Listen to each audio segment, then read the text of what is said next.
Hello, everyone, and welcome to the 40th episode of A QISSAA with Ishika, quintessential and inspiring stories of South Asian artists, funded in part by the California Arts Council Individual Artist Fellow Grant. My name is Ishika Muchal, and I'm coming to you from the unceded ancestral lands of the Lenape people, also known as New York City.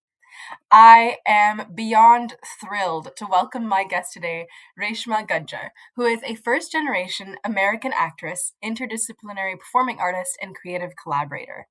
She has acted on camera for visionary directors like Spike Jonze, Sam Mendes, Kathryn Bigelow, and Damien Chazelle, recognized for opening the Oscar winning film La La Land, which is very apt because today is Oscars Day.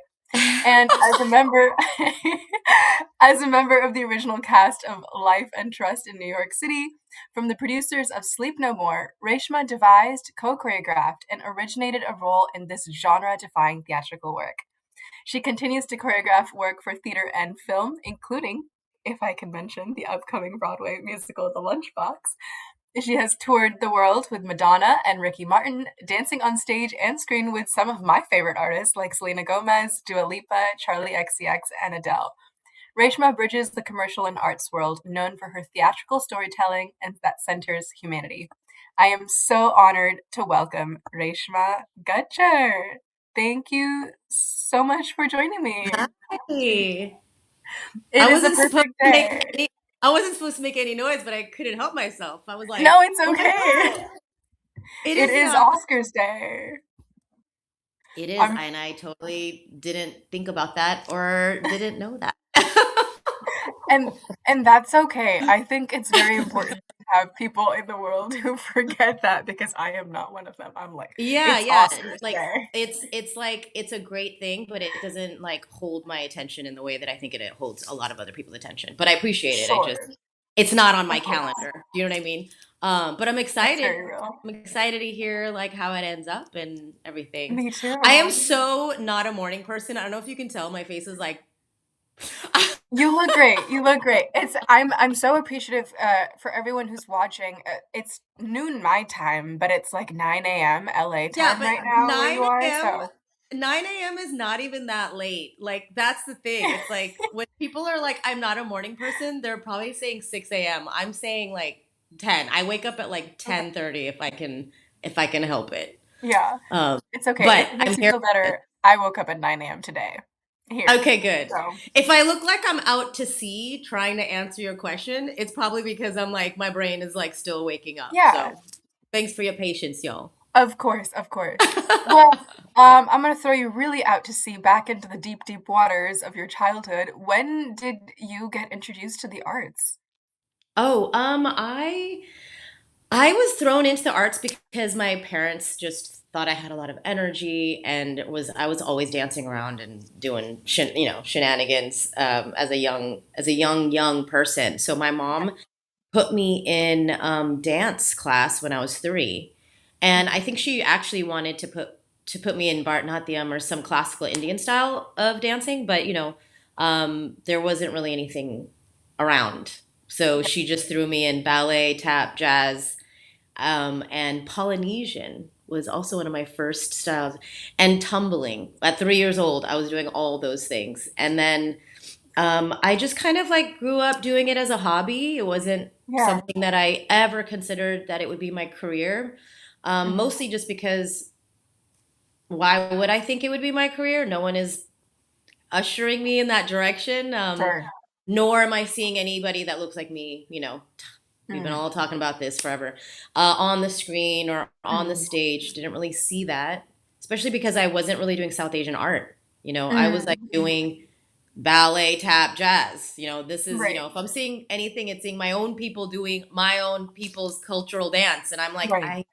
I can Garba and Ross, but like I'm not trained in a Bharatanatyam or something like that. So Sure. I didn't really think it was for me. But that's how I got Mhm. introduced. I was just thrown in by my mom, and yeah, Yeah. I fell in love with it. Like it just Yeah. it like it was exactly the thing that I was supposed to be doing. Yeah. Mhm. That's beautiful. I think everyone gets kind of thrown in by their parents a little bit. I mean, for me, like, I started with Bharatanatyam when I was 5, and that was because I went to see someone's Arangetram, and I was like, "I wanna do Patyam at home." But, like, before that, I was also, like, in this really child-centered, ballet class where we were like, "Shapes, shapes, plie, shape." Yeah. So, I think that's how many a dancer starts. Yeah. Yeah. What made you decide that you wanted to do this, and what drew you to other art forms that you practice now? Um, I so I like all, and I like all South Asian children of a generation was like going to college. Like it was like not even a conversation. We just that was what was happening. Like no conversation had to be had. The conversation was just like, what am I studying? I don't really know. I had no idea what I wanted to do with my life. Didn't really care which college I went to. I just wanted to go as far away from my family as possible. Not because I didn't love them. It was because Yeah. I just wanted to have my freedom. And Yeah. college to me represented freedom. Mm. So I was like, get me out of the house. My mom was like, can you go to college really close by? I was like, no. Mm. And then I ended up, of course, going to UC Santa Cruz first, which is Uh-huh. only an hour away from my mom's house. She was very happy about that. So it was in college when I just kind of like stopped cold turkey, not doing anything artistic, not dancing, not doing anything. Went straight into like the cerebral brain. Like I'm in college studying, I don't know, I just chose biology just because I didn't know anything and I just chose something. And I was like, marine biology sounds cool. And then I Yeah. got really depressed. I just like fell into a total depression and I didn't really understand what was happening because I've been through many emotions in life, like Mhm. normal kinds of ups and downs with emotion, but I felt something that I never felt before. And Mhm. I think I just followed my intuition and I was like, I need to do something that feels familiar to me. What am I need to take a dance class. Like Yeah. that's what I said. I was like, I need to take a dance class. And then I went to this class at UC Santa Cruz. I went to a dance class and the professor of dance is the one who discovered me, actually. Mm. Wow. And she said she was like, "What are you doing here?" Like, oh, she wanted to understand like what my goal. Like, I was like, "I don't know. I'm just like studying. I don't." Yeah. She's the one who pointed me in all the directions. She's like, "That's great. I'm so glad that you're studying and doing all the things and thinking the stuff. Yeah. Um, but you should also know about this whole other world, Mm. because I mean, in so many words, I think she was trying to say you have potential. Right, And even right. though I was a very skilled dancer growing up and I had been Mhm. in all the advanced classes in my studio, we were a competition studio, so we won first place everywhere we went. Like we were a Mhm. good trained dancers, right? Hell yeah. I still didn't think that it was for me Mm. because nobody, even my own dance teachers, weren't pushing me in that direction, right? So when this teacher was like the first person to say that to me, I think I was like, oh yeah, okay, let me go see this thing. And Yeah. that I went to a convention. There's so many of these now, like commercial dance conventions where Mhm. big choreographers who choreograph for big pop stars come and teach master classes. That's like what Mhm. the thing is. And I went, my mind was blown. I was like, what is going on? Who are all these people? And Uh-huh. at the end of it, they have like auditions for like scholarships. And Mhm. I just like auditioned. I just like, I'm just going to audition. And then I got it. And that's when I was like, I won a scholarship to the Edge Performing Arts Center, which no longer Mhm. exists because it died during COVID. But it was a very prestigious performing arts school, and I got a scholarship to go and do the program for a whole year. And that's when I was like, oh, it was like so clear. It was like, what? This is what I'm meant to do. This is what I want to do. This is what I'm always supposed to be doing. And that's how I ended up in LA and started pursuing it as an actual professional career. Yeah. Yeah. It's incredible. It's like the universe was like, "Don't you dare do anything else." Yeah, Wow. and it was clear for me too. I had no question. It Mhm. was like, okay, that's it. Like, Right. the only obstacle were my parents. That was it. And everything else, like, no obstacle. I didn't doubt it. I Yeah. was like, this is me. I will scrub floors and like get a real job just so not a real job, like what is it called? Like Side job, yeah. a money making menial job, right? Like Mhm. just to to move to LA and support myself to do this scholarship program if my Yeah. parents support me. And I didn't need their Mhm. support. I was like, I don't want it. I just want your Right. blessing, like, Yeah. yeah. What was that conversation with them like? Ooh, my Lord. It was If you rough, wanna talk about y'all. it. It was so, no, I'm all about sharing. TMI. Okay. Um, I, it was so rough, y'all. I was just like, how am I going to convince my parents that I want to do this thing? Like I would write down like what I would say to them, like my, Yeah. debate strategy. Cause it was like over my dead body. Like they were just like, Right, right. like, what are you saying? And Mhm. and it was like, I think weeks of me trying to convince them and crying and like, and then one day I was like, I'm doing this. Like, I've been Yeah. trying to get you on my side. You're not coming on my side. Mhm. Oh, I'm going to do this. And I think when I kind of like put my pants on and I was like, I'm doing this with or without your support because I know this is what I'm supposed to do. I just really love your blessing because I'm not trying to Yeah. like separate from my family. I'm not trying to do like something scandalous. You know what I mean? Right. I'm just trying to do me. And Mhm. so I think, and I don't want to, and I have so much compassion for my parents too. Like when this was happening, I wanted it to be like, how could I bring them with me? Like, Mhm. Mhm. uh, because I know that it's not that they were trying to be mean, they're just afraid. Like there's Yeah. fear. Of It's course. it's so unknown. Like they're like, I don't know what this is. Like it's scary. Everything about it is scary, Yeah. and I know that. And so I think when I finally was like, guys, I'm doing this with or without your support. I just want your blessing. They were like, oh, this is not like the time when she wanted to be a basketball player or she wanted to be you know what I mean? Or when she wanted to be a Yeah. janitor, like she really means this. Like Yeah. she's doing this without us. And I was like, yeah. So are you coming Mm. along with this ride with me? And they were like, then they finally were like, okay, she's not messing around. She's Mm. serious. We don't want to lose her as a daughter. We Yeah. want her close, right? So they're Mhm. smart too. They were like, okay,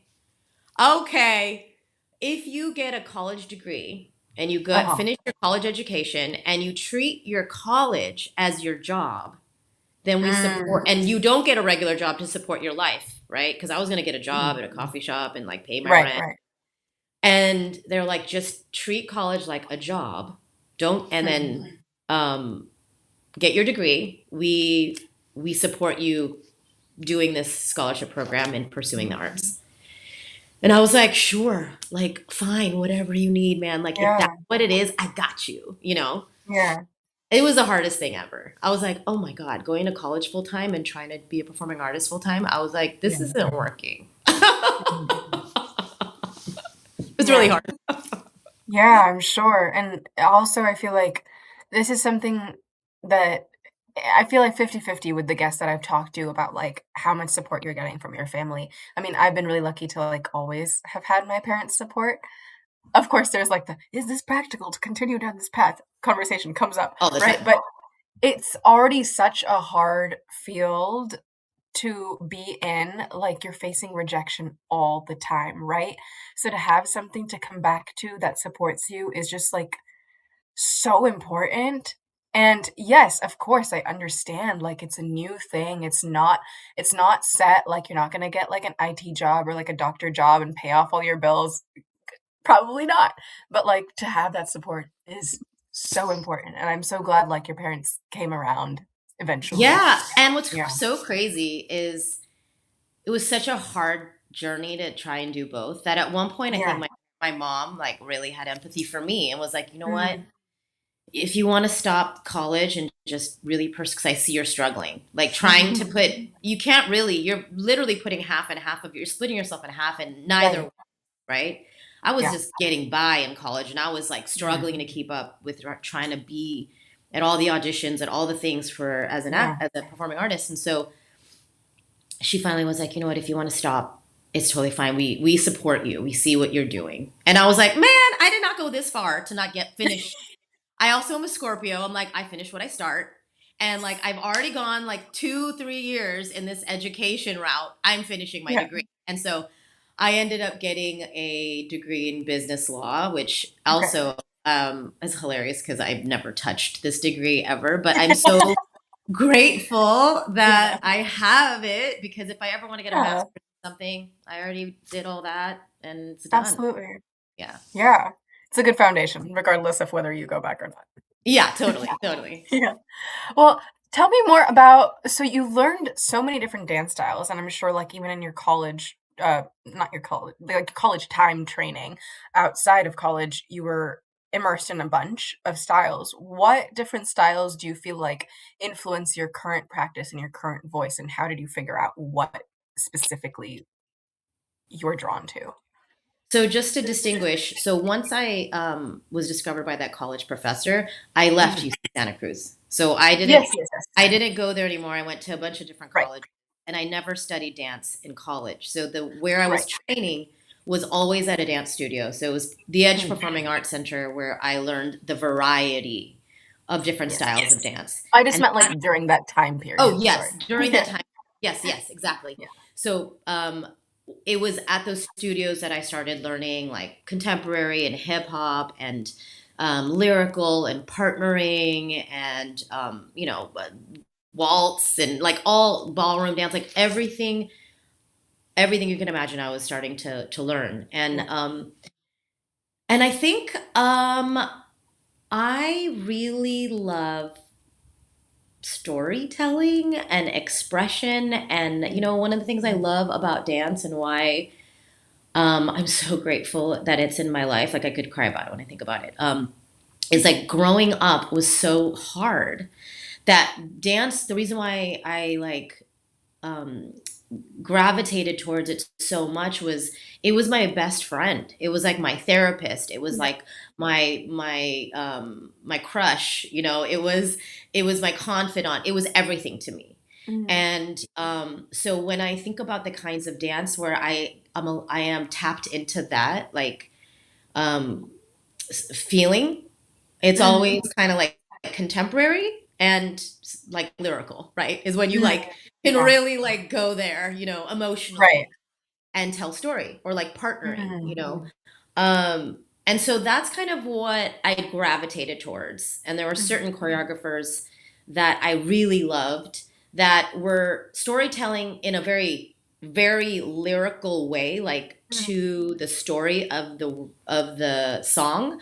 And then Yeah. some choreographers that are really abstract, but the song is so beautiful and the way that they choreographed the abstract movement, it was like, well, Yeah. yeah, if I was going to express that emotion, that is exactly how it move my body. It was like Right, so right. aligned, so genius. It was Mhm. so connected to something that was really real. And so those were the styles of dance that I really gravitated towards. And now, as a professional, and when I was pursuing dance full time as a professional dancer, Mhm. because of the versatility training, I was able to do like anything the choreographer asked Right. me. They were like, "You can you do this? Can you do that?" I was like, "Yeah," because I have all this training. I can Yeah. pick up quickly any style. Mhm. But my favorite is always contemporary, like Yeah, yeah. different versions of contemporary dance. I Yeah. can definitely see that. Just from, like, the choreography of yours that I've seen and, like, worked with, I guess I see that a lot. Um, so tell me more about, like, during like, right after your training process, when you got into the auditioning and the industry, what were some of the struggles and experiences that you faced when entering, and what was that part of your life like? um. So, oh man, challenge after challenge after challenge. I mean, you talk about Mhm. rejection. I knew I was good, and this is what was really kind of. I didn't have insecurity around my skills. I had Mhm. insecurity around like being enough, Mm. like having whatever it was, the it thing Mm. to get the job. But I knew that I was Yeah. technically proficient.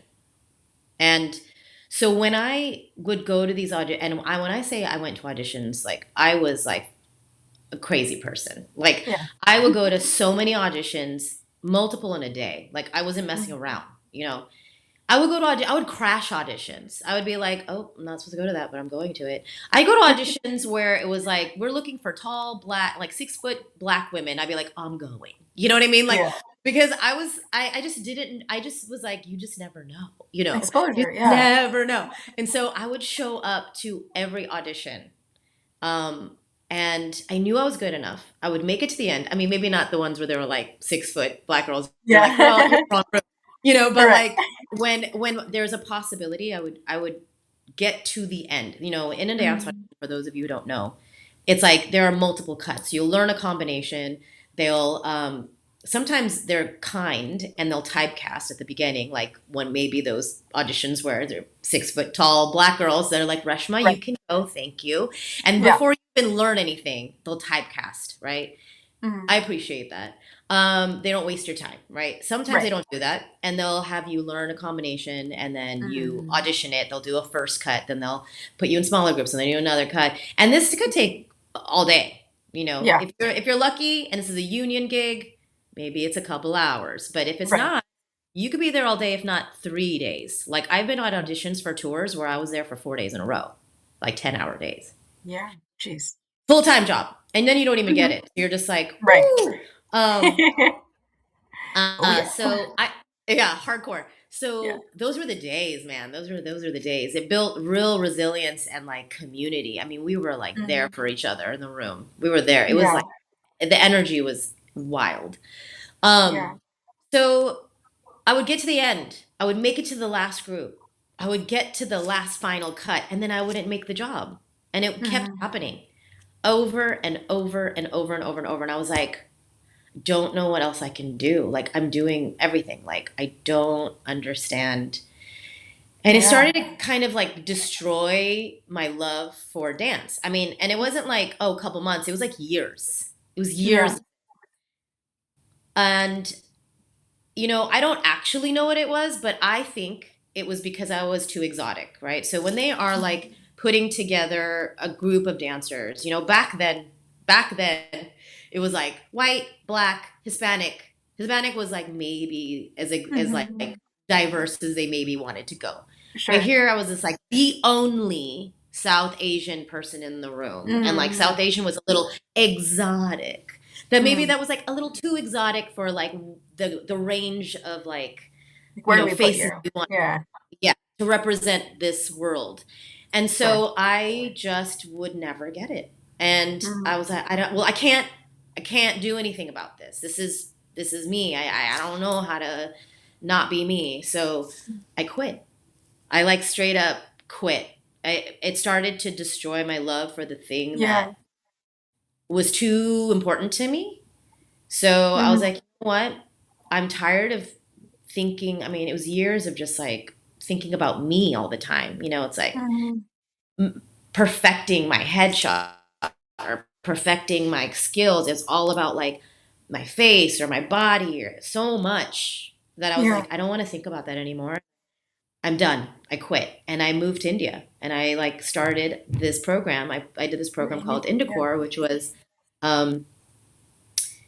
taking South Asian people from South Asian background who has some blood of South Asia from South Asia, and taking them to India to do doing volunteer work and to learn about their own culture and identity in their motherland. And I knew the gentleman Anand who created Indicor, and he was like, "Do you want to like?"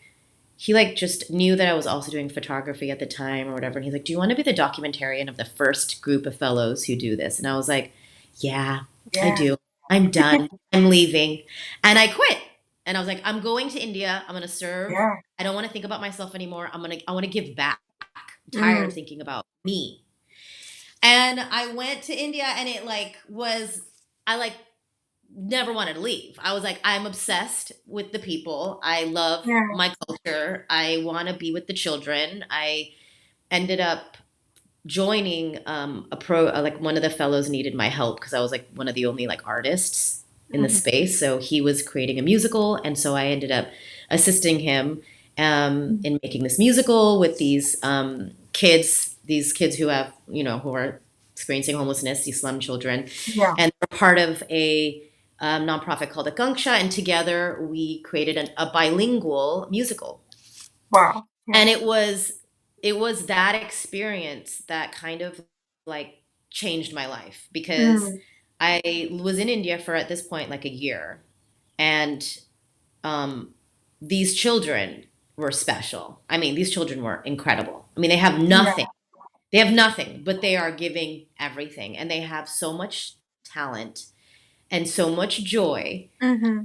that I was kind of like humbled, like so humbled by them that I was like, oh, I'm such an asshole. Like, these children will never have the opportunity that I have as a privileged, American, even in, Sure. in in the face of like adversity and discrimination and all that stuff, and Mm-hmm. possible, you know, I'm not, whatever. Anyway, so I was like, I'm going back. I'm going back with a different definition of success, and I'm going to do this for these children. Like, I'm going to go back, and I'm not going to like be thinking, I'm doing this because I love what I do. End of story.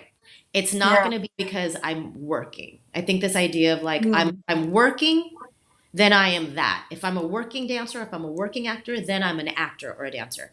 But I'm like, no, no, no. I don't want to let like, if I have a job doing it, being that's how it defines me. I'm like, I am a dancer. I am an Yeah. actor because I train in it. I'm in class, and it's what I do. I could Right. work at a coffee shop, but still be a dancer because it's what my life's work is. And as soon as I Absolutely. changed that like definition and was like, it's not going to be about getting the job, it's about being the thing. I came back to LA, and then I started booking. I like literally, I think the energy with the Yeah. combination of the work, like everything kind of like clicked, and the timing of it all Mm-hmm. just like worked, and it just started, doors started kind of like opening for me in like, Yeah. yeah. Yeah. That's beautiful. And it's like that idea that like I really need it versus like I'm just gonna show up, Yeah. and like knowing. I think that's such a hard thing that you just pointed out. I think that so many artists struggle with, like I've struggled with that so much of like if I go for a period of time without acting, it's like, am I an actor anymore? But like, yeah, that is definitely what I still am. That's like what I've dedicated my life to. That's not going to change because I haven't done a show, you know? Exactly. And I think that's so valuable to just hear and for everyone Hmm. to know. Yeah. So thank you for Hmm. sharing that. Yeah. So when you were working with Indicor, was that your first experience doing choreography or had you done that before? Oh yeah, totally first time doing choreography. Okay. Like, yeah, totally. That's awesome. Probably. Probably was the first time I ever did any choreography. Well, I mean, I think as a kid I would choreograph my solos and stuff like Sure, that, but sure. for fun. Yeah. But choreography was never the thing I wanted to do. Mm. Like I did that musical, and then I never choreographed again. Like, it Wow. wasn't like I never wore that hat, nor did I have the desire to wear the choreography hat. That was not Mhm. at all. Like, I'm a performing artist. Like, Mm. creative was not in, I want to live in other people's worlds. Do you know what I mean? I'm like, Mm. you Yeah. create the world, and I plug myself in. Like, Yeah, yeah, I yeah. want to be the instrument to your vision. Like, that's kind Mm. of what I always loved doing. So being a creative Mhm. is new. Like, was not pursuing choreography at all. And then Yeah. it's actually so funny. The crazy, when I think about it, is like probably the last time I choreographed was when I did that. Yeah. And now I'm choreographing Lunchbox, which is like, does makes no sense and makes perfect Right. sense. It's like, I, I, I, yeah, I'm only choreographing because she asked me to. Do you know what I mean? It's Right. because Rachel has faith in me, and she was Mhm. like, I want you to choreograph this musical. And I'm like, oh, but I Okay. don't. Okay, let's go. Let's do this together. Yeah. And it was kind of like perfect timing, because I had wanted to, you know, not let go of performing arts, because Mhm. I think I will always want to be a performer, and I always want to act, and I always want to dance. But Yeah. I also want to step into places of creative leadership, which you don't get that opportunity as a performing artist Mhm. outside of maybe making the choices of what you choose to do in performance. In the moment of performance is where you have your power, right? But like, otherwise, we don't have those kinds of creative leadership Agency, yeah. agency, yeah. Mhm. And so I've been wanting to step into that kind of those shoes, and so it was kind of amazing timing that she Yeah. reached out to me. Yeah, and I'm like, Yeah. okay. And shout out for that because that's how I met you. So And that's how I met you. Yes, yeah. totally. Just even if it's been a small part of your artistic journey, I'd love to know, like, when you choreograph, do you get inspired by the material first, the music first, the people in the room who are the bodies you're working with first? What is your process approaching that? So I approach choreography the way that I approach everything.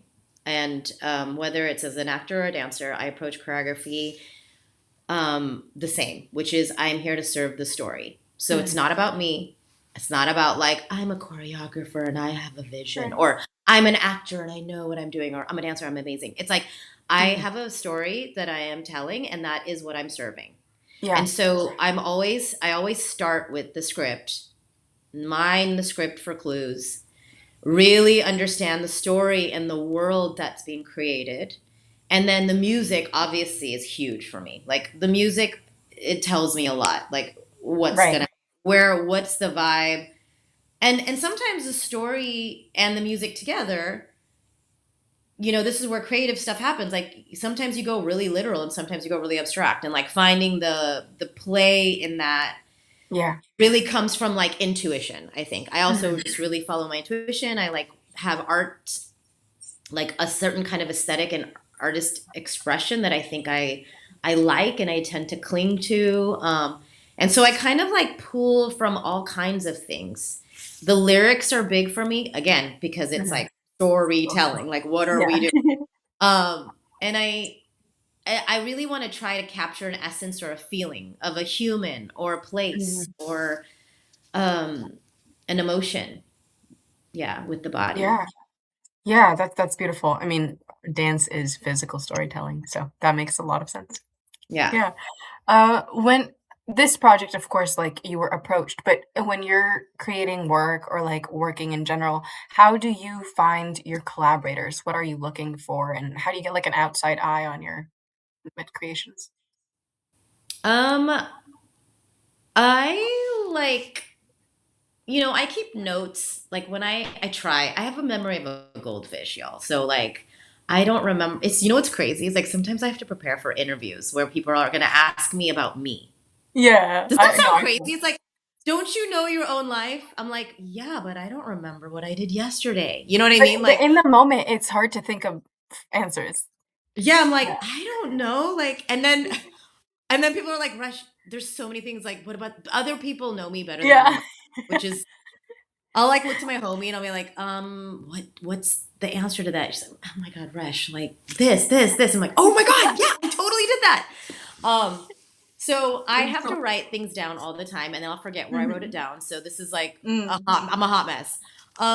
But I started to write down because I really believe in like energetic, like manifestation and like just keeping it like I don't know, Mhm. holding on to the I don't know how to explain it, but like if there's somebody's work that I really love, like I try to remember like that Mhm. person or what is the image or what is the thing. I try to like write it down or connect with them. Like Mhm. sometimes, oh my God, this is what's so bananas. I don't know what I give off, which is why I was shocked. I'm always shocked when people reach out to me. Like I'm always so grateful when I don't have to tell people that I want to work with them. That Mm. they just come to me. I'm like, thank God, like what a gift.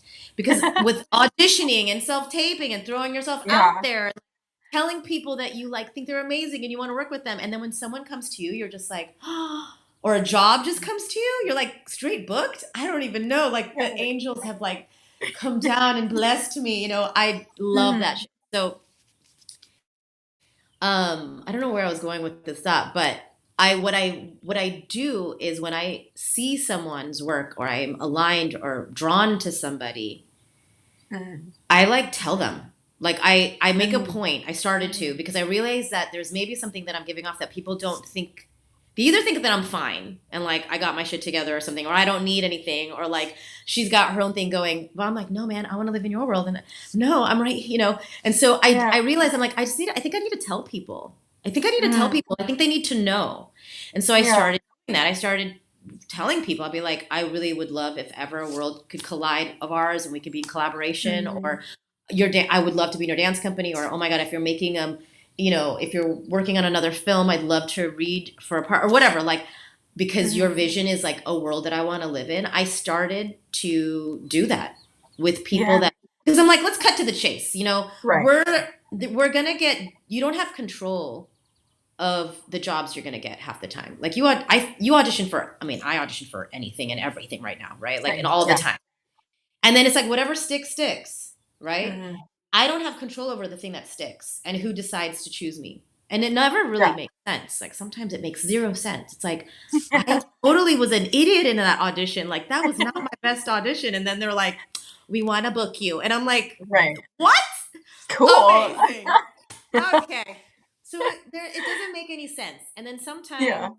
sometimes you want to feel like you're in control a little bit. So you're like, I'm going to tell the people that I want, who I feel like drawn to, that I want to work with them. And half the time, which is so crazy, they're always like, really? They're like, oh my God, I would love to work with you. And I'm like, what? You didn't know that you're amazing and that I want to work with you? Like, how can you not know that everybody wants to work with you? You know what I mean? And then I think like connecting the dots for people is really helpful. So yeah, sometimes I'll do that. I'll straight up tell people. Yeah. That's really powerful. I mean, like, I think everyone exists in like they want to work with me, but everyone wants to work with everyone. We just like aren't bold enough to say it. So Yeah. yeah.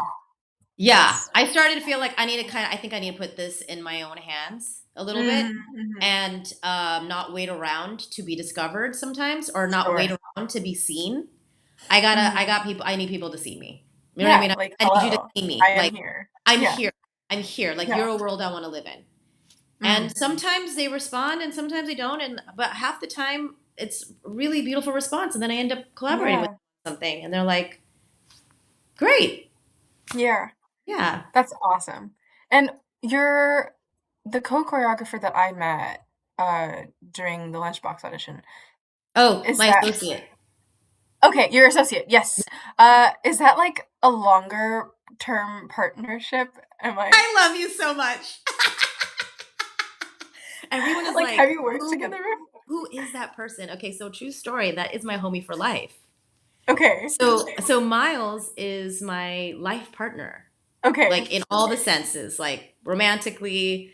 Yeah, we are married technically. That term, it feels so like the word marriage and husband don't go. Yeah. I'm like, you're a homie for life. Like I don't like wife. I don't like husband. So, but yes, he is my partner in all things. And recently, more and more in the creative worlds too, which unexpected twist.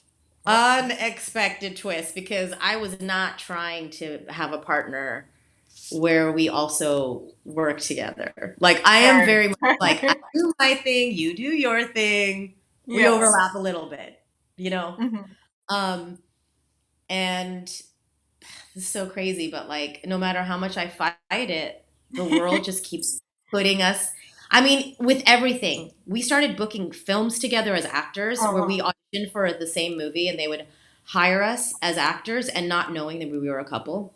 Oh, wow. Or commercials, we would get hired all the time as a real couple because people wanted to see us on screen together.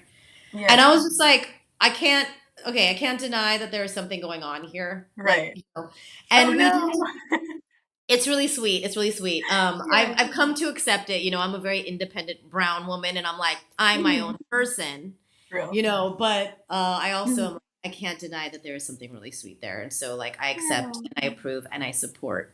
And when this opportunity came, the irony of all of this is that like, I got offered the job to be the choreographer and I got to choose who my associate was. And I'm like, who's going to be my associate? Like, I don't know. And then I was like, you know what? I'm going to bring Miles onto this one because he actually has a lot of experience in musical theater. It's like he like taught musical theater at a couple of high schools in Los Angeles. And he loves musical theater, like more than me, And so I was like, and he's a musician. And I'm like, great. you're gonna be able to read that sheet music. I'm dyslexic. I'm like, you're gonna Right. tell people what counts they are because I hate numbers. You know, like you're gonna assist me in this experience. Yeah. And also, he knows my artistry so well at this point. Mhm. He really understands my me as an artist that and he's my Mhm. homie. Like he will do what it takes to make my vision come to life. He can Sure. support that 100%. And he's having fun. Do you know what I mean? Like Yeah. he's living his dream. You know, I'm over here like, holy shit, what the fuck? You know what I mean? And he's like, you know, and I'm like, great, I'm Yeah. glad you're having fun. Yeah. But so yeah, he's my associate That's on this. beautiful. I know I was like, I don't know, so I'm gonna ask, but And you know what's so fun about that is because I'm so you know, I'm very much about autonomy. Mhm. Uh when we're on set, because it happens often, like I said, we collaborate on a lot of creative projects at this Mhm. point. When we're on set, unless you already know we're a couple, people don't know we're a couple. Mm. So for a Wow. long time during the workshops, when we started the Lunchbox workshops, Mhm. they didn't know that we were together. Because when we're working, I'm very like professional and like we're just Mhm. working together. And it's not until Right, after right. we're done with the day that I'll like take his hand and we'll like, you know, leave the building holding hands. And I think somebody Yeah. saw that and they were like, "You guys are together?" I was like, "Yeah." Oh, no. That's so cute. I love, like, this beautiful balance between, like, partnership and partnership, like, 2 very different types of partnership, and I think that's so important to, like, maintain, artistic autonomy, but also, like, have this beautiful balance of support and, yeah, creative bouncing off of each other. That's Yeah, and we're beautiful. really, really trying to find it. I mean, Yeah. you know, it's been a journey because, Sure. you know, this is the first time. I mean, he's a beautiful white man. And I'm usually like, you know, he also is a director. And so, like, there have been times that I have been like his associate. And the leadership position is like he's in charge and I am helping him. And Mm, recently we have been doing more things together. And that mhm, really works well. This is the first time where I am the head of department and he mm, is assisting me, which has mhm. been a very interesting thing Yeah. for us to figure out that dynamic because it's never Mm. happened. And because he walks through the world in this beautiful white man body, the Right, world right. sees him naturally as a leader. Mm. And that's super triggering for me, you know? And I'm like, I'm the one in charge, and yet people look to him. And so there was a real, and, you know, and it's not like he's trying it. He's just, you know, it's just happening, you know? Yeah, You can't see yourself, you know? He doesn't see it happening, but I'm watching it, and I'm just like right. losing my mind. I'm like, oh my God, like, what the, how is, and like Yeah. figuring out like how, even how to tell the world that no, it's me, I'm the one in charge, you know? Mm. And like him figuring out for himself like how he can support that even though he's naturally also just happens to be a leader. So him Mhm. being humble enough to like figure out how to do that, and we figured it out like within the 4 days of that workshop because at the Yeah. beginning it was like really hard.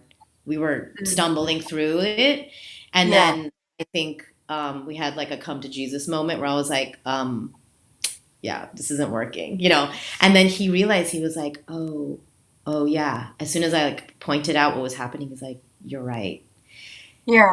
And that's, you know, this is why he's my partner, is that like Mhm. he is strong enough to know his value and he's also strong enough to know mine, and humble enough Mhm. to know like, you know what? You're right. And Yeah. when he said you're right, I was like, can I record that? I love it when you say it. And he's like, you're right. And he said, I'm sorry.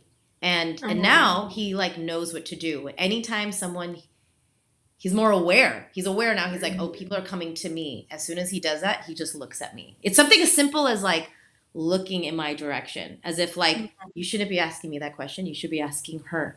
And they're Right. like, they immediately naturally go, oh, and then they come to me. And I'm like, and Yeah. it's just that simple. I don't need to make an announcement. It's Mm. just an energetic thing, you know? Wow. So yeah, we figured that out. Whoo, that was a Yeah. part. That's wild. Yeah, I mean, I feel like it's just in in a silo, like brown women or any women, women of color, people of color, women of color together have Yes, to work twice as hard to get half as far, right? a And hundred. then when you put that together in like both a romantic and a creative partnership, I can only imagine what that dynamic is like. And it's so beautiful that you guys have figured that out. But I, my heart is with you in like dealing with what that feels like when, even if you figure that out, when the world hasn't figured that out, you know, and how to Yes. navigate that. That's, It's been a huge yeah, challenge. I mean, we made it to yeah, our 10-year anniversary, and I was like, wow, unexpected yeah. twist of what I would think my marriage would have challenges. You hear about Mm, marriages and their challenges, and I'm like, I am such a weirdo. Like, my challenges are all about artistic, my mhm. artistic journey, and like, Yeah. you know, and how being with him, has been so challenging because we both pursue the same things. He's an Mhm. actor, he's a director, we do the same thing, and Yeah. yet we are not treated the same in the world. And Right. here I'm like constantly faced with that, like Yeah. on a daily basis, and like figuring out how not to blame him because I Mhm. love this man and like he deserves the world and everything. But how to also like maneuver through not like holding it against him, but also like allowing myself to really feel that it's true, and like Yeah. letting, and like, and Yeah. he's been so understanding and aware, that I'm right, and he Mhm. sees it too. You know what I mean? Yeah. And so, trying to figure out how to support me and support myself, and also, not totally crumble. If I was Right. alone in this, and I wasn't with him, or I was with somebody else, a woman of color or a man of color, or like just somebody, another minority or something, Mhm. uh, I wouldn't be facing these same trigger. I wouldn't be triggered in the same way. Do you know what I Sure. mean? Sure. But Yeah. it's so highlighted and like in my face. So that's been my journey through this. Like being with him has been a journey of like finding peace in all that, and finding my way through all that in the most graceful. And I haven't been graceful the whole way. Like, to be honest, it's been like super challenging, but we made it. We're making it through. Yeah. Yeah. We're making And it through. I love that. For your relationship and for your art, you've been working, not you found it, but you're like in the process Finding it. of Yes, working together to constantly find that. finding, That's beautiful. constantly evolving, constantly Yeah. finding. If we want the same things, we're gonna be okay. If we share the same values, and we want to raise each other up, and Mhm. you know, we believe in, wanting the other person to be fully free and like having Yeah. living their best life. Um, and if we want the same things, we'll figure out how to get there. If we're not on the same page, we don't have the same values, we're not gonna make it. But Yeah. we happen to have the same values and Yeah. want the same, and so we can still get there. Yeah. Oh, I love when art is your relationship counselor. Oh my god, it's been so nuts.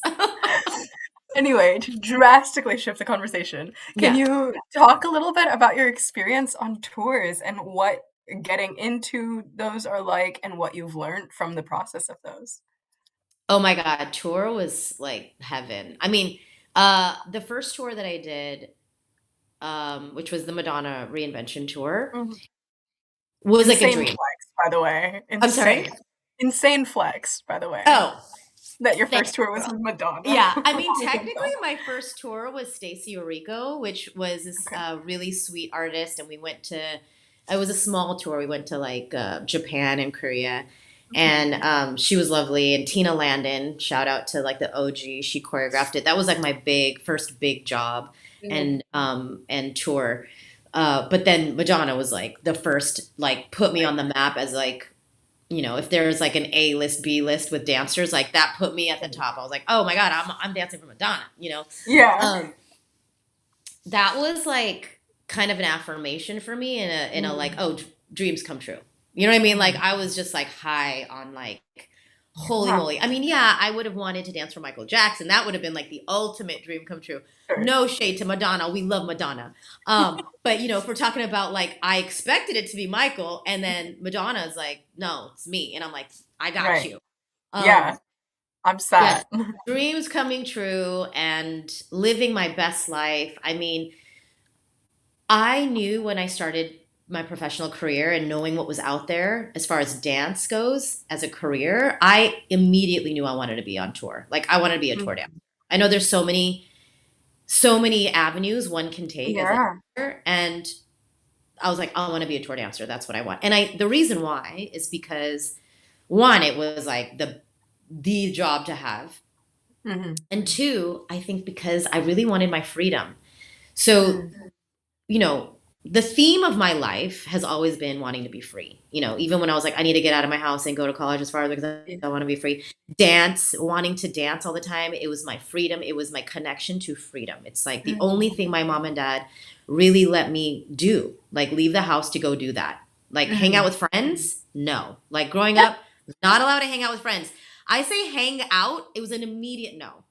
If it Wow. was like math club, okay, fine. You know what I mean? But if I said the word hang out, basically that meant all bad things can happen. And so going to dance class was like that's my freedom, you know. Yeah. And so when the idea of tours was there, I was like, I just want to be free. Like I just want to travel the world. I've been cooped up in a house or in a college or in a place. I want to learn. I didn't know myself at all. I have a very strong sense of self, but I didn't know Mhm. what my taste was. I didn't know Right. what artists, what I liked, what I didn't like. I mean, I'm like, I want to see the world and I want to learn from others. And so being on tour was my opportunity to get an education about culture, about other people, the world, art, everything. And so I toured for 6 years with different artists and I got it. Like I traveled everywhere. The only place I haven't been at this point is like Australia and New Zealand, and I need to get there. But like everywhere else, I hit. I have every continent.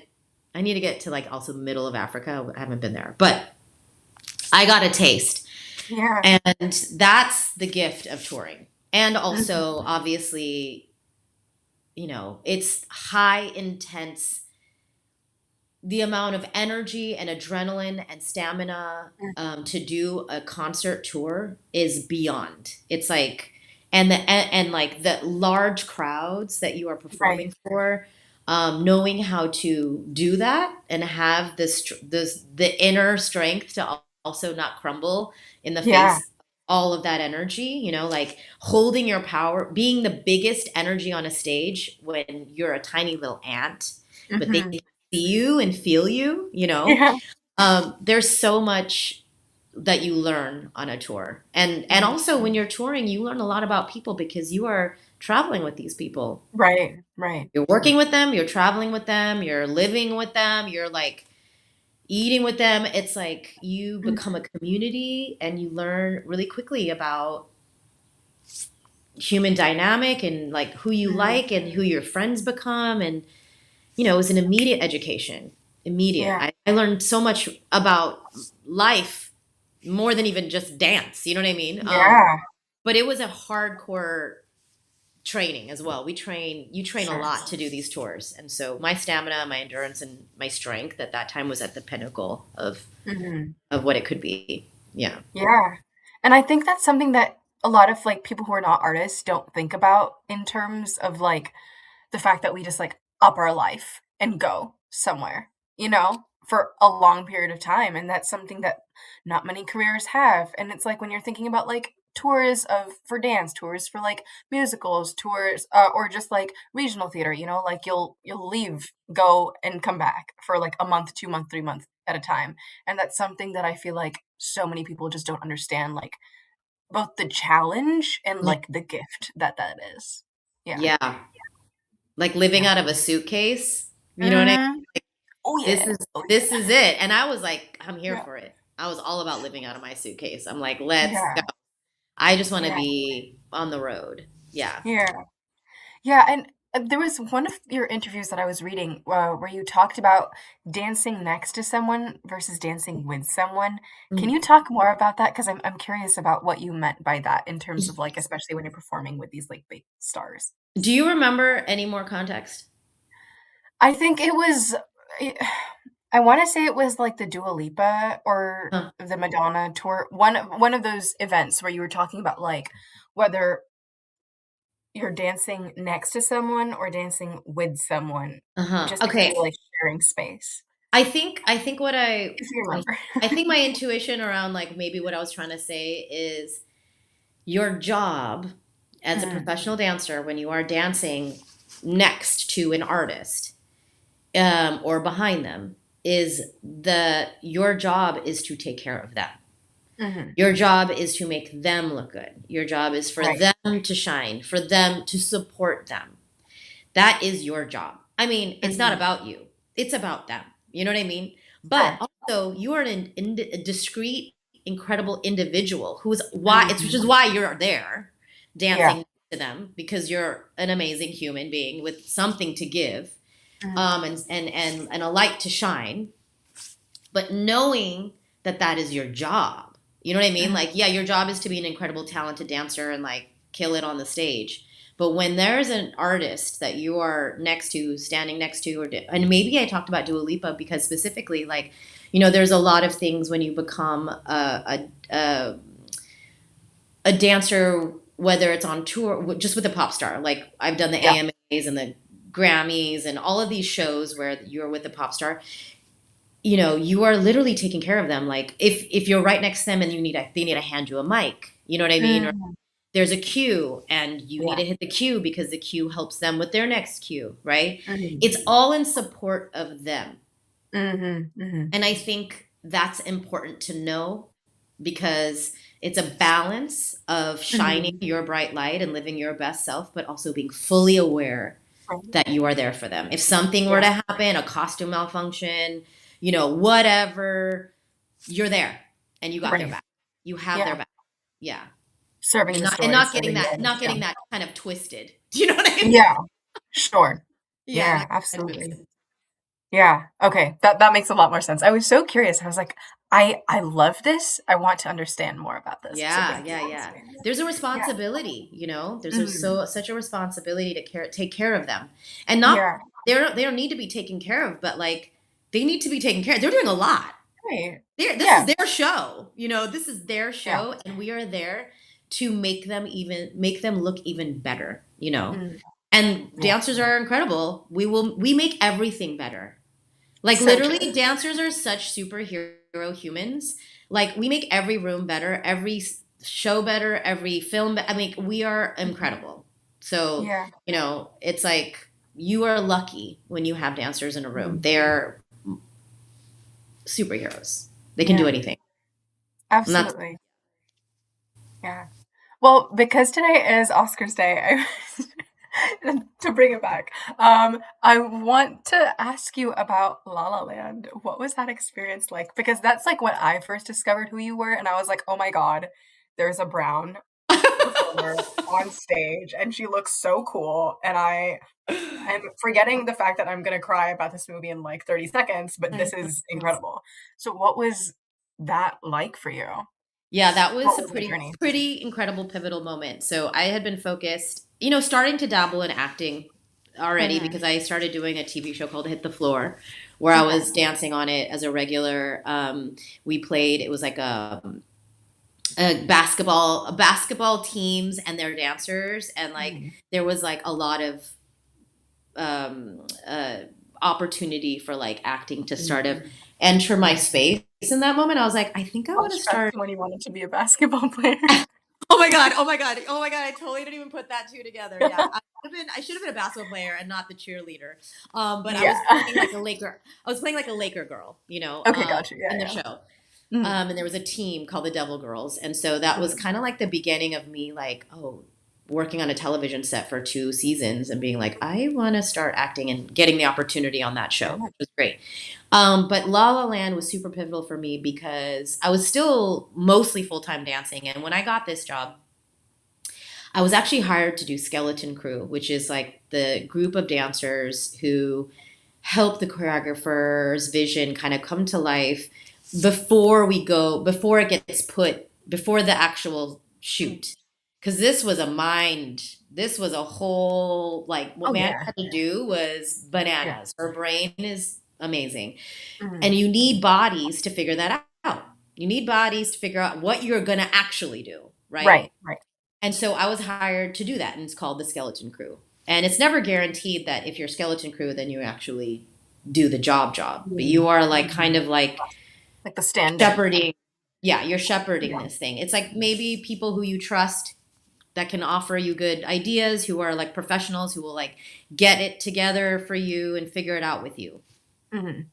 And so I was hired to do that. And I somehow, and I still don't know who put me in the position to play the role of the first person. I was workshopping that role. And, you know, Damien Chazelle would come with his camera, and like we would do like camera tests with his DP. And, I was like never, ever thinking that this was going to be my part. Yeah. One, because I never think anything is mine until it's mine. Like, even when someone hires me for a job, I'm like, well, until I'm literally on set doing the thing, like anything could happen, right? So I never think anything is mine. But I will show up like it is mine, right? I will be full out with feeling as if this is my part. You know what I mean? Yeah. And so I was giving it my all, and I was like living my best life, playing this, workshopping this role. Right. And but also never thinking that it was going to be me, because this is a movie musical, and like, when do you ever see a brown girl open a movie musical? Like, I really did not think, and I knew they were auditioning people for this part too. So I was like, yeah, I'm just helping them create this role, right? And so never thinking it was mine, I was just being full out with feeling. And he's watching me, and he's got his little video camera, and he's doing the thing, and we're doing the thing, and we've been doing this for like 2 weeks, I think, workshopping this. And then like, we're done with the workshop, and I like go on with my life. I don't know if I'm going to work on this movie or not. Yeah. And when you never know, even when you work on things, how they're going to turn out to be. Like, I've done so many jobs where like never saw the light of day, and some that like end up being La La Land. Like, you just don't know. And I'm like, just like not thinking about it. And then I get a call. My agent reaches out. I was like, they want to book you for La La Land. I was like, oh my God, amazing. Right. Yeah. Thinking like, again, I'm going to be one of the many. Right. And then I show up to rehearsal, and it wasn't even like you got the part. It was like, they just put me in like it was always my part. And I was like freaking out kind of on the inside, like, what? Yeah. I'm going to play this role? Like, wait, I don't even understand, right? But on the outside, I was like playing it so cool. I was like, yeah, totally. Yeah. You're like, of course, but on the inside, like, what? Because I knew what a big deal that was. Mm-hmm. I knew what a big deal that was. Before, I don't even know if other people knew what a big deal that was, but I did. I was like, you don't even know what a big deal it is for all these brown kids. They're going to see this. And I was so moved by this choice, whether it was accidental or purposeful or divine, like accidental, which was not accidental. You know what I mean? Because it definitely shifted something, it made movie musicals super accessible. Like, it made it super diverse. I can't even tell you how many people have said to me that like, that is like, I saw you and I was like, what? This is possible? This thing that like I didn't have growing up, right? I didn't have that. I didn't think it was possible, right? Mm-hmm. I didn't know. That's how I felt. Yeah. And so like the full circle of it all, that I get to be this thing that other people can now see that it is possible. And I was just so proud of whoever made this decision, and I still don't know who it was, but I was so excited and proud to be the person, because I relate to that. And even like just the content of the role that I was playing, I'm like, this couldn't be more me, and also like telling more story about the fact that like we're all dreamers trying to like get our foot in the freaking door, you know what I mean? And being a brown woman, being like that too. Do you know what I mean? Like that too. And then that whole experience was like the beginning of me being like, I'm acting. And like, it really helped me, I think people started to see me as an interdisciplinary, multi-hyphenate artist, Mhm. as an actor. I started to see myself as an actor, and I was like, yeah, this is essentially what it is. I've always been a storyteller through dance, and now it's through words. And Right. it Right. kind of like catapulted and, validated that the next phase of my career. Mhm. Well, Yeah. shout out to whoever made that decision because that exact feeling that you're describing of, oh, I'm giving this to people, that's how I felt as like a 13, 14-year-old watching that movie in the theater with my friends. So thank you and thank whoever did that. And honestly, like you were there. And one of my recent guests, Ishita Millie, she said, like in the advice section, I had asked her what advice she has. She was like, get good. And you were good and you were in the role and you were acting like it was yours. And I think that's probably what did it. Yeah. Yeah, and I think Damien Chazelle also is like the kind of director where when he sees something he likes, he can't unsee it. And then Sure. he'll always like kind of want to perfect everyone to be the thing that he thinks he wants. And so I'm guessing that he was just like, well, this is what let's just go with her because that's what I want. Instead of trying to Right. find Right. somebody who will do the thing, let's just go Yeah. with her. I mean, that's what I'm thinking because Yeah. at the end of the day, he makes the final decision, right? Sure. Like, so I'm like, I don't even know actually. Who knows? If you know, please let me know. Anyone out there, let me know because Yeah. I want to be like, you did the right thing and hug them. Good For job. all the Good job. brown kids out there, you did the right thing. Thank you. Yeah. Yeah. Well, speaking of advice, do you have any advice for young South Asian artists across any field? Well, my advice is 100% do it. Like, be an artist. However that works for you. Like, not everybody has the privilege to be artist full time. I'm very lucky. Never had to get another job. I can support myself on my artist profession. That's not going to be everybody's case. And so, like, knowing that the art is what's the most important thing, and if you can deal with the fact that you may have to make money a different way, but you want to do the art, figure that balance out. Be like, I'm going to Yeah. do this to make money, but I'm going to make art. Art is the thing that connects human beings. Hmm. We are better because we're artists. We are more empathetic. We are more open-minded. We are more loving. We are just better when you exercise and express yourself as an artistic Yeah. person. Like, and so it doesn't need to be your profession. And if it is, know that it's going to be a really challenging road. Yeah. Don't live in the fantasy of artist life. Like, it's fucking hard. It's hard, and you have to be prepared for that and be willing to make a lot of sacrifices. It comes with Yeah. sacrifice, but all good things come with sacrifice. Like, you must sacrifice for something that you want. You Hmm. must. It's not always going to happen. Like, when it happens and everything all falls into alignment, that is like rare, and you are grateful when that happens. But it doesn't always happen. Right. Um, so just know that. And so if you go in knowing that, you'll be okay. If you go in with like a misconception, you're gonna just suffer. You know what I mean? Like, there's enough suffering in the world. We do not need to add to it. Like, be prepared. That's like a whole other conversation about like how to be prepared to like Yeah. support yourself as an artist. Like, there's so many things. But 100% figure out how to keep art in your life. Hmm. Know that if you are going to do it as a profession, I always tell people that it's a last man standing game. So, like, it's a Hmm. long game. You're in it for life. Hmm. This is a lifestyle. Yeah. It's not a phase or a trend. It's a Yeah. lifestyle, right? And you'll know if it's for you. You'll know it's because it's all from here. Like, it's all intuitive. It's Yeah. You will not be able to do anything else. You will need it in your life. And don't ignore it. Life is hard. Even if you don't pursue art and you pursue a non-artistic, it's challenging.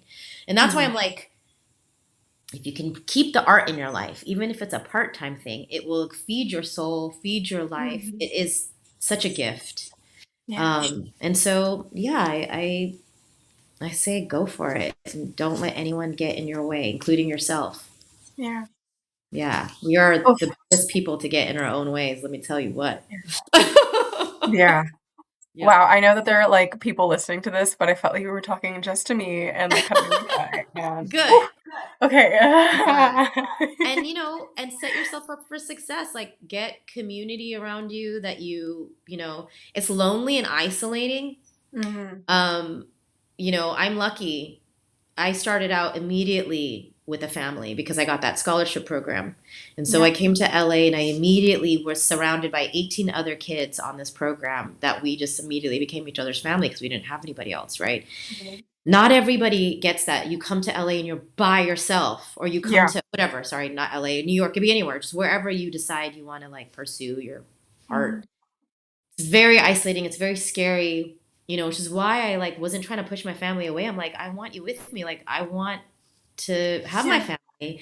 Um, Finding when you find people that you resonate with, that overlap values with, that you are inspired by, that feed you and you feed them, don't let them go because it's a lonely, can be lonely, and having community is Yeah. very important in this place because sometimes you wake up and you're like, what the fuck am I doing with my life? You know what I mean? Yeah. You have to have those touchstones of Yeah. humans that remind you of who you are when you forget, and you hold on to those people. Yeah. Absolutely. And hold on to, if you are going to pursue art as a profession, that you have other things in your life that you like to do that have nothing to do with your profession. Because I think Mhm. sometimes we get caught up, kind of like when I got caught up and then it caused all kinds of suffering and then I had to quit and leave. Mhm. Um, it's like have other things that bring you joy into your life that ground you that you can also do. So you're not so focused and hyper Yeah. focused like this thing so hard that you lose sight of like what's real, like whatever that those things are. I'm deeply spiritual, so I have like a meditation Mhm. practice. Like I'm always doing things that ground me.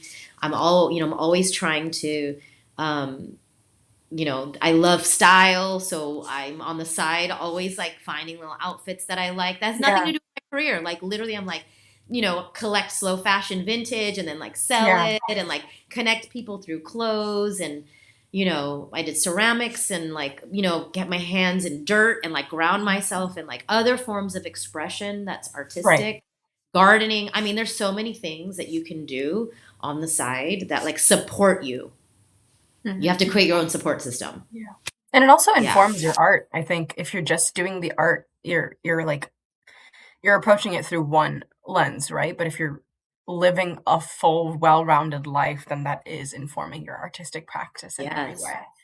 Yeah. Let it be the lifestyle. Like, let Yeah. it be kind of dreamy. Even though it's Mhm. hard, just be like, Yeah. I'm an artist. You know what I mean? Like, Yeah. play the part. You know Yeah. what I mean? Yeah. Play the Absolutely. part. If we're going to do it, let's do it. Mhm. Fully fully commit. Uh, as you know, this, podcast is called A QISSAA with Ishika, and QISSAA means episode. So I'm wondering if you could share an influential episode from your life that has shaped who you are as a person or artist or both. Oh my God. I don't even know how to answer that question. I need an example. Like, what do you mean? Oh, I should have asked um, you about that. What does that mean? Give me uh, like, what do you mean, like, from my life or just, like, a general example? either. Oh god. See, this Hmm. is why I'm The not the one tables have being turned. Now we're both goldfish. Or maybe like, yeah, I'm trying to think because I feel like I spoke about a lot of pivotal moments in my life and I'm like, Mhm. what's an episode of what? Wait, repeat the question. Yeah, just something that happened in your life that, like, was really influential into making you who you are as a person or as an artist or both. Okay, well, I could talk about um I worked on the show called Life and Trust for like a year Mhm. in 2020. Was that 2024? I don't even know. See. And it was a new show by the producers of Sleep No More, and it was a immersive interactive show on an epic scale. Anyone who's seen Sleep No More knows what I'm talking about, but then multiply that by 1,000. That's how epic this show was, as far as scale. And my role was to create a character, an original character in the show. And this experience was incredibly challenging. I was given very little resources and very little guidance and very little everything information. It was like one of the most challenging jobs of my life, and it was for a year. But I was like so determined, I think, because of the lack of support. It was almost like I felt like I was a weed growing through the cracks of cement, where I was like, oh, I will thrive in this. You know what I mean? Like, you're not going to, I will thrive. A challenge. I was like, yeah. I will persevere. It was like times 1,000. Mm-hmm. I was surrounded by incredibly talented people. I mean, the talent was insane. And all of us were kind of left to our own devices to try to figure out our tracks. And it was everybody was challenged. It was very hard. And I think I'm so used to, and I think this is the beginning of me wanting to step into creative leadership shoes. This was the beginning of that, because I was given the role to collaborate in creating this role. In the end, I ended up directing myself, writing, with the collaboration with people, but taking a lot of it fell onto me to write, direct, and choreograph my track. And thank God for some of the angels that showed up for me to help, because I work really well in collaboration, So when I'm left to my own devices, I'm like, what? Like, I am a collaborator. That is what inspires me a lot as an artist, is in collaboration. And so those angels who came to me and I collaborated with, thank God for them. But most of the time I was like kind of on my own, and like there was a lot of old stories that I was going through from my being a dancer and actor, of wanting to please and wanting to be good and wanting to caring what people thought. All of these things that we kind of suffer from when you are a performing artist. And this job, I think, because of the challenge and the resistance and like the unsupportive nature of it, I almost grew into like a new version of myself, where I was like, for the first time, I think I was like, you know what? I feel so disrespected in this space. I don't care what anybody thinks of me anymore. And I don't care what anyone thinks of my art. Wow. It was like the first time I was like, not that I was like, oh, I'm going to be a bitch or anything like that. I was like, no, I'm going to be very clear and very confident about my choices. But I'm not going to care if you like them. Do you know what I mean? It's like, I was literally stepping into artist shoes. I was like, this is what I mean. I was like, as an artist, I can't care if anyone likes me, Reshma. If you like me or not, I shouldn't care. Does not matter if you like me or not. Yeah. That's not my job. And I don't care if you like my artistic expression, right? If I care about those things, then I'm not serving the divine art that's coming through me. If I am stopping to think if you like me or if you like my work, then I'm not doing my job as an artist. My job as an artist is to be fully tapped with my intuition, and follow whatever this person needs to do to express themselves, because that art needs to be out in the world, right? Yeah. And I think for a long time, being somebody who has to be at the mercy of being cast, we are always thinking about how can we be liked as a human and how we can be liked as an artist, right? With our performance.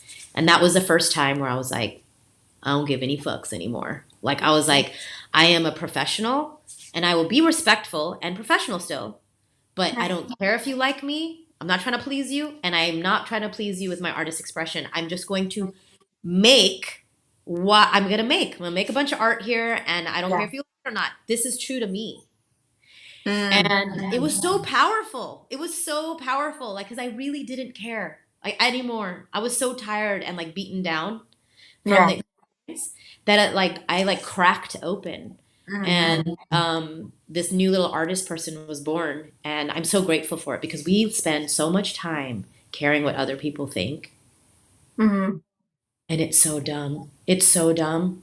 And I'm like, I want to be free of that and that experience from all the trauma and all the hurt.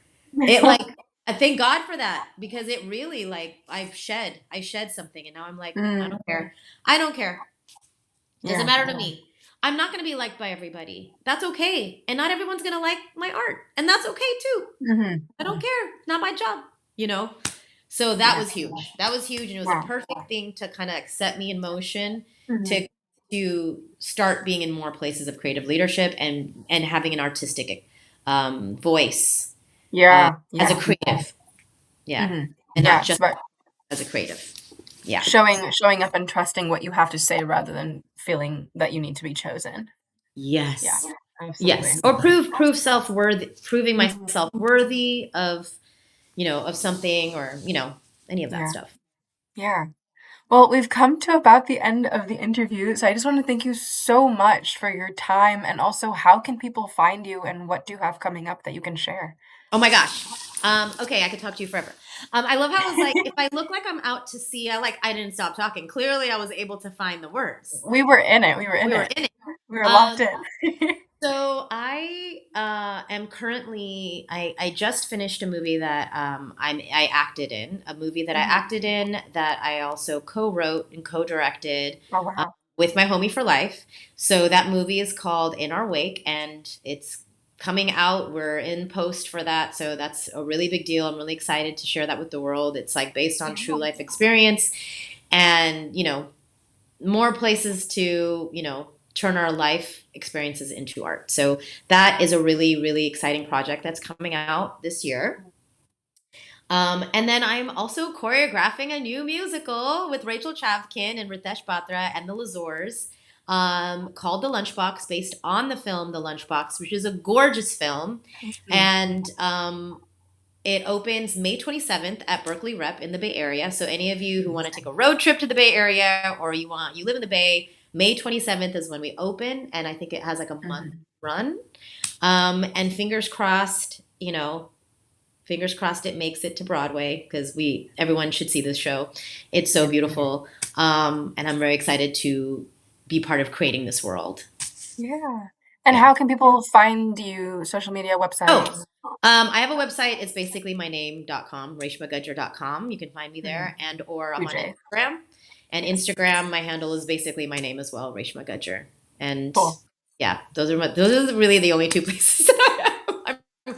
I'm not on TikTok, and I'm not on Twitter. I can only handle one social media, and that's it. And even that I'm hanging on for dear life.